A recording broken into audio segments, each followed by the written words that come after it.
It's a bird. It's a plane. It's a Russian wrestling a bear? This outlandish scenario sounds like something from a fairy tale, but if anyone could pull it off, it would be a member of Russia's Spetznaz Special Forces. Once viewed as the ultimate symbol of disciplined precision, Spetznaz units have long served as the elite spearhead of Russia's armed forces and security agencies. However, recent operations in war zones have exposed cracks in the once mythologized reputation of these special operators. But despite these setbacks, Spetznaz forces remain formidable, with the training, skill, and experience to compete with the world's top-tier special forces. On today's episode of the Infographic Show, we're breaking down every elite Russian Spetznaz unit.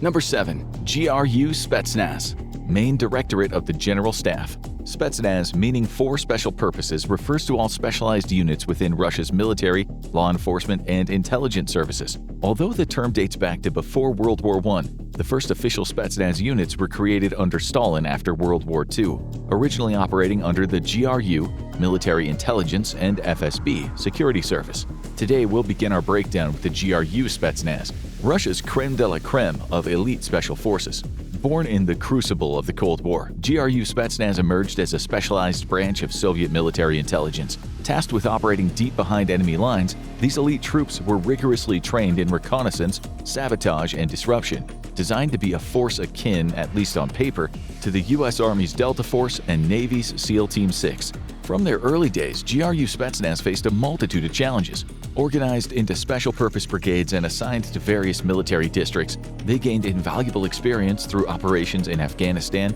Eastern Europe, and other conflict zones. These experiences shaped and refined Russia's GRU operators, helping to adapt their tactics and training for modern warfare.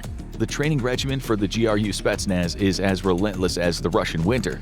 Their curriculum covers everything from stealth infiltration and intelligence gathering to demolitions and unconventional warfare. Many wash out of the program on the infamous training ruck, an arduous 6.2-mile trek with a 110-pound pack through a bitter winter that would make any Russian bear shiver. Just when they're at their physical limit, the exercise takes a twist. Rope climbs, wall scaling, and river crossings follow in rapid succession. It's not merely about brute strength, it's a test of cunning, teamwork, and sheer stubborn grit. Known for their brutal efficiency and unyielding resolve, GRU Spetznaz are often the first to be deployed on the most dangerous missions. They operate in the shadows to dismantle enemy infrastructure and sow chaos behind enemy lines. Once regarded as elite shadow warriors, these forces have instead been revealed as underprepared, misused, and surprisingly vulnerable. Recent missions that were meant to be swift and decisive collapsed almost immediately, with infiltration teams hunted down and eliminated. Operations that should have demonstrated precision and stealth instead turned into costly battles, with special forces suffering catastrophic losses in direct combat. Captured operatives have leaked intelligence, outdated mission plans were compromised, and poor electronic security made them easy targets for enemy forces.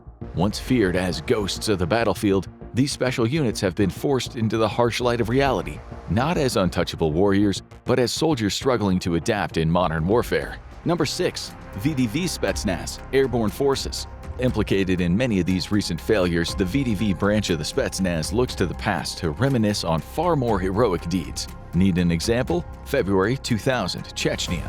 A lone Russian paratrooper company, outnumbered nearly 10-1, digs in on a frozen hilltop. Throughout the night, waves of Chechen insurgents attack, but the Detsotniki, as the elite Russian Airborne Forces, or VDV, call themselves, hold their ground. By dawn, nearly all of them are dead, but their last stand becomes a legend, immortalizing the VDV's motto, "Nobody but us." Since its founding in the 1930s, the VDV has been Russia's ultimate rapid response force, used to seize the initiative in war. These elite warriors, recognized by their blue berets and striped Telnyashka shirts, have shaped major conflicts from World War II to the present day, mastering the art of dropping from the sky, hitting fast, and holding the line against all odds. The VDV's roots trace back to 1930, when the Soviet Union pioneered military parachute units. By World War II, the Red Army had the largest airborne force in the world, though paratroopers often fought as elite shock infantry rather than executing large-scale jumps. After the war, under General Vasily Margilov, the VDV evolved into a fully mechanized airborne force. Unlike most airborne units worldwide, the VDV was equipped with air-droppable tanks, armored vehicles, and heavy weaponry, making it one of the most heavily armed parachute forces in the world. During the Cold War, Soviet paratroopers played key roles in crushing uprisings in Hungary and Czechoslovakia, rapidly deploying to seize critical locations. By the 1980s, the VDV had become one of the most feared and capable forces in the USSR, leading brutal combat operations in Afghanistan.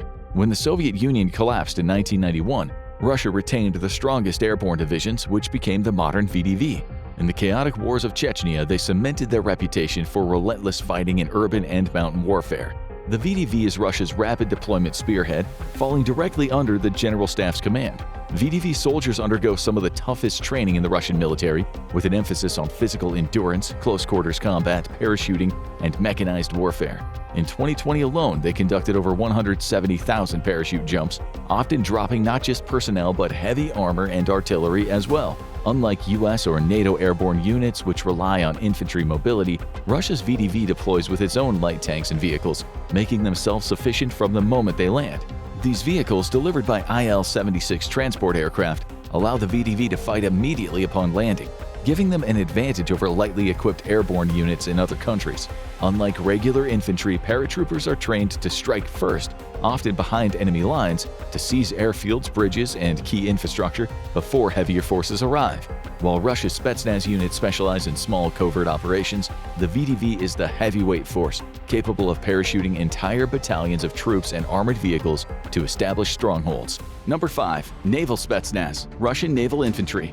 On a moonless night in August 2008, somewhere off the coast of Georgia, a Russian special operations team emerged from the Black Sea. Their mission was to sabotage enemy ports and conduct reconnaissance before the full-scale invasion. Silent divers swam through the dark waters, planting mines on Georgian naval vessels and mapping out key targets for Russia's advancing forces. By the time the warships arrived, their work was done. Enemy harbors were already in chaos.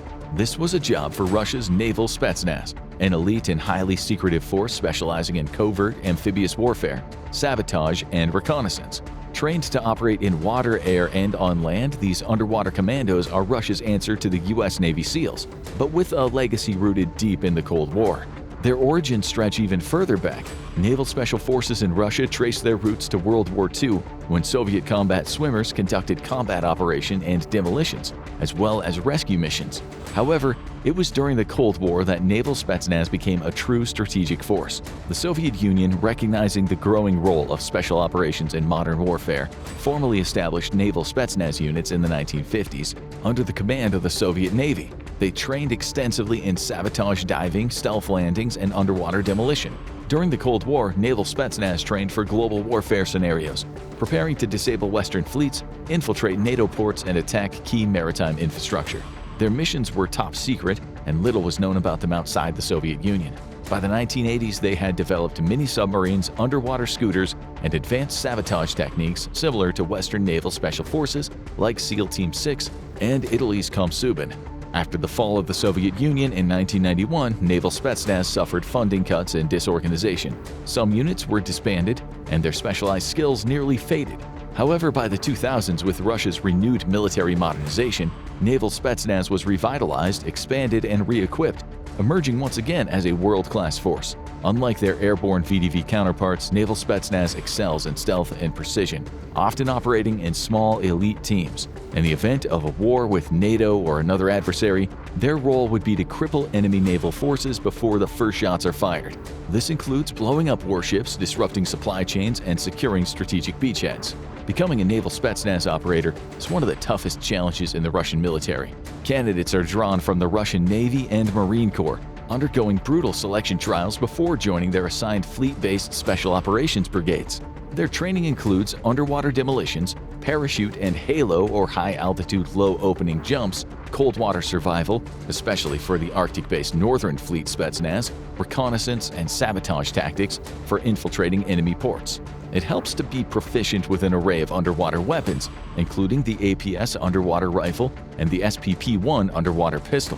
When one of your core tasks is submarine insertions, Russian naval infantry can deploy from Kilo-class or Akula-class submarines, where they can swim out undetected and approach their targets silently. In modern warfare, where naval and hybrid warfare are increasingly critical, Naval Spetsnaz continues to evolve, using cutting-edge technology while keeping their Cold War-era expertise in underwater sabotage and direct action raids. No matter where they are in the world, they operate in the shadows, striking before the enemy even knows they're there. Number 4. Special Operations Forces. The SSO is Russia's answer to Tier 1 Special Operations Forces like America's Delta Force or Britain's SAS. Unlike conventional Spetsnaz units which have existed since the Soviet era, the SSO was created in 2012 as a part of a sweeping modernization of Russia's military. The goal was to create an elite, flexible, and highly secretive force capable of executing high-risk operations anywhere in the world. This force needed to be able to respond instantly to crises, carry out targeted eliminations, and operate deep behind enemy lines, all while remaining completely undetected.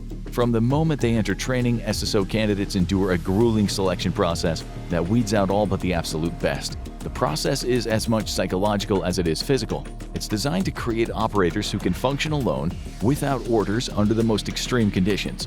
Recruits are drawn from Russia's top military and Spetsnaz units, but even experienced operators often fail the selection course.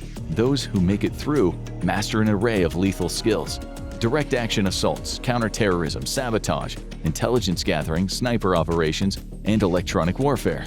Every SSO operator is fluent in multiple weapon systems, adept in hand-to-hand combat, and trained to infiltrate hostile environments without leaving a trace. Their missions range from covert assassinations and hostage rescues to high-risk reconnaissance and deep penetration strikes, and their footprint is virtually invisible. The SSO first stepped onto the global spotlight during Russia's 2014 annexation of Crimea. As pro-Russian forces took control of the peninsula, small groups of highly professional, unmarked soldiers appeared seemingly out of nowhere. Moving with precision and speed, they swiftly seized key sites like airports and government buildings before anyone could react. Western analysts quickly realized these weren't just ordinary Spetsnaz or airborne troops. This was something different, something even more elite. These green men, as they came to be called, were the SSO operators, executing one of the most flawless special operations campaigns in modern history. In a matter of days, without firing a single shot, Crimea was under Russian control, and the SSO had proven itself as Moscow's ultimate tool for hybrid warfare. Following Crimea, the SSO was deployed to Syria in 2015, where they played a crucial role in Russia's military intervention. While regular Russian forces bombed rebel positions and supported the Syrian army, SSO teams were on the ground conducting high-risk operations. They carried out covert raids deep in enemy territory, eliminated key insurgent leaders, and directed airstrikes with pinpoint accuracy. In some cases, they even disguised themselves as local fighters, allowing them to infiltrate enemy strongholds and strike from within. In one battle near Palmyra in 2016, an SSO forward air controller reportedly called in a devastating Russian airstrike on his own position, choosing death over capture as enemy fighters closed in. His sacrifice became legendary within Russia's special operations community, a testament to the SSO's unbreakable discipline and commitment. The true extent of the SSO's operations remains unknown, but that's by design. Their advanced technology, Western-style training, and use of drones, cyber warfare, and electronic intelligence make them vastly more sophisticated than traditional Russian special forces. In the world of special operations, most units prefer darkness, but Russia's SSO doesn't just operate in the shadows, they are the shadows. Number 3. Spetsnaz of the Russian National Guard. Unlike the Spetsnaz of the GRU or the SSO, which focus on foreign operations and high-stakes military engagements, Rosgvardia Spetsnaz is a force built for internal dominance. Whether crushing insurgents in Chechnya, breaking up armed criminal syndicates, or suppressing large-scale protests and political unrest, these operators are the Kremlin's most loyal and feared enforcers. The roots of Rosgvardia Spetsnaz, like most of their peers, trace back to the Soviet-era MVD Spetsnaz. These elite paramilitary units were designed for counterterrorism, gun control, protecting public order, and guarding important state facilities.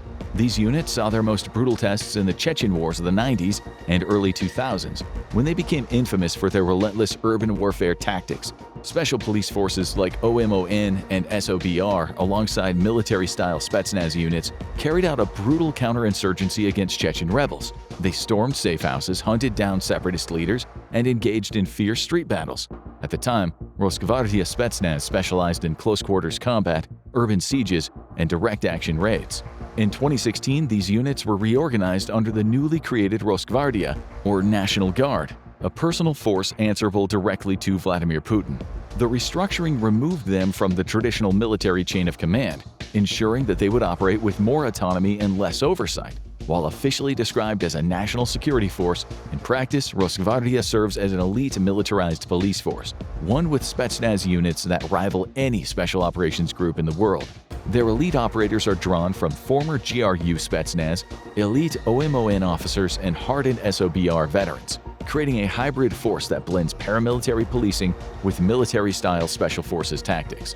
Training for Rosgvardia Spetznaz is grueling, designed to forge operators who can storm a terrorist hideout one day and control a violent street protest the next. Many undergo Spetznaz-style survival training, including extreme endurance tests, hand-to-hand combat with full-contact sparring, and high-stress tactical scenarios. Their arsenal is tailored for close-quarters battle and high-speed raids. They carry AK-12 assault rifles and PP-19 Bison submachine guns. For riot control and counterinsurgency, they wield heavy shields, rubber bullets, and tear gas launchers, as well as armored personnel carriers and even tanks when necessary. Their specialty: overwhelming force, shock tactics, and absolute dominance. Their missions are diverse but always deadly. In counterterrorism operations, Rosgvardia Spetznaz is responsible for eliminating armed militants across Russia. In Moscow and St. Petersburg, these elite units carry out hostage rescue operations, high-profile arrests, and counter-organized crime missions, often dismantling entire criminal organizations in coordinated raids. Their ability to strike fast and with overwhelming force has made them Russia's go-to weapon in the fight against terrorism and organized crime. But it's in the realm of domestic control and political suppression where Rosgvardia Spetznaz wields its most terrifying power. Unlike GRU or SSO Special Forces, which focus on external threats, Rosgvardia deals with internal enemies. During the 2020-21 anti-Putin protests, Rosgvardia Spetznaz played a leading role in suppressing unrest. They used brutal force to disperse crowds, conducted mass arrests of dissidents, and worked to quash opposition movements before they could gain momentum. Armed with batons, stun grenades, and armored riot gear, they serve as a physical shield for the Russian state, ensuring that dissent never escalates into revolution. Number 2. FSB and FSO Special Units. While the GRU Spetznaz and the SSO wage war abroad, the FSB and FSO Special Units, like Rosgvardia, fight a different kind of battle, one fought at home and in the shadows against threats both real and perceived. They operate as counter-terrorists, covert assassins, intelligence operatives, and elite bodyguards, carrying out missions that range from neutralizing enemies of the state to protecting Russia's most powerful figures. Answering directly to the Kremlin, their actions are rarely acknowledged and their very existence is often denied. The Federal Security Service, or FSB, is the modern successor to the KGB, overseeing Russia's internal security, counterintelligence, and counterterrorism operations. Within it, the Alpha and Vimpel Special Forces units operate as some of the deadliest counterterror teams in the world. Alpha Group was created in 1974 as the Soviet Union's answer to Germany's GSG-9 and Britain's SAS.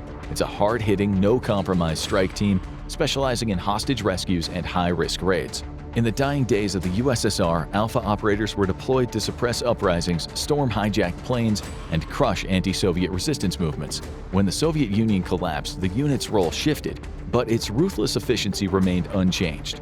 Vimpel, founded as a specialized foreign sabotage and espionage unit, was initially designed to infiltrate NATO installations, assassinate enemy leaders, and conduct sabotage deep behind enemy lines. After 1991, it joined Alpha in high-profile arrests and extrajudicial eliminations. The Federal Protective Service, or FSO, meanwhile, is responsible for protecting Russia's top leadership, including Vladimir Putin himself. Its most secretive special-purpose unit, Zaslon, or Barrier, is as secretive as it is lethal. Little is known about Zaslon, but intelligence sources suggest it functions as a hybrid of U.S. Secret Service counter-assault teams and CIA covert paramilitary units. While the FSO publicly operates as a presidential security detail, its special units are trained in extreme hostage scenarios, counter-ambush tactics, and preemptive elimination of threats. They are not just bodyguards, they are assassins, intelligence officers, and human shields all in one. The true power of the FSB and FSO special units lie in their ability to strike without warning, in places where traditional military or police forces cannot operate. From silencing opposition figures and journalists to engineering accidents for defectors abroad, their reach extends far beyond Russia's borders. When a former Russian intelligence officer collapses from poisoning in a London cafe, or a dissident journalist is found dead under suspicious circumstances, the invisible hand of FSB or FSO special operatives is always suspected, but never proven. Number 1. Spetznaz and the Ministry of Emergency Situations. EMERCOM Spetznaz are not commandos of war. Unlike their predecessors, they are commandos of disaster. EMERCOM traces its origins back to the chaotic final years of the Soviet Union. During this period, a series of large-scale industrial disasters, earthquakes, and political turmoil exposed the country's lack of a coordinated emergency response force. In 1994, the Russian government established a civilian counterpart to the military, dedicated to handling crises both at home and abroad. Most of EMERCOM's personnel are firefighters, medics, and engineers, but its Spetsnaz units, hardened, highly trained special rescue forces, operate in the most dangerous environments imaginable. The training pipeline for EMERCOM is as brutal as that of their military counterparts, but instead of perfecting ambushes and hand-to-hand combat, recruits master urban search and rescue, hazardous material handling, combat diving, parachute insertions, and emergency medicine. They train for hostage rescue scenarios, radiation exposure events, high-altitude extractions, and mass casualty disasters. Many are cross-trained in military engineering, explosives disposal, and riot control, making them capable of handling both natural and man-made catastrophes. Their missions span the full spectrum of emergency response. In 2010, after the devastating Haiti earthquake, EMERCOM were among the first international responders to arrive, using advanced seismic detection equipment to locate survivors buried under rubble. When wildfires ravaged Siberia in 2021, they deployed deep into the infernos, coordinating evacuations and creating fire breaks to stop entire towns from being consumed. In countries like Syria, they've performed daring operations to rescue civilians from besieged cities, neutralize unexploded ordnance, and help minimize the effects of natural disasters. But EMERCOM is not just a force of nature, it's also a force of the state. In times of civil unrest, forces have been deployed for riot control, crowd suppression, and disaster zone security.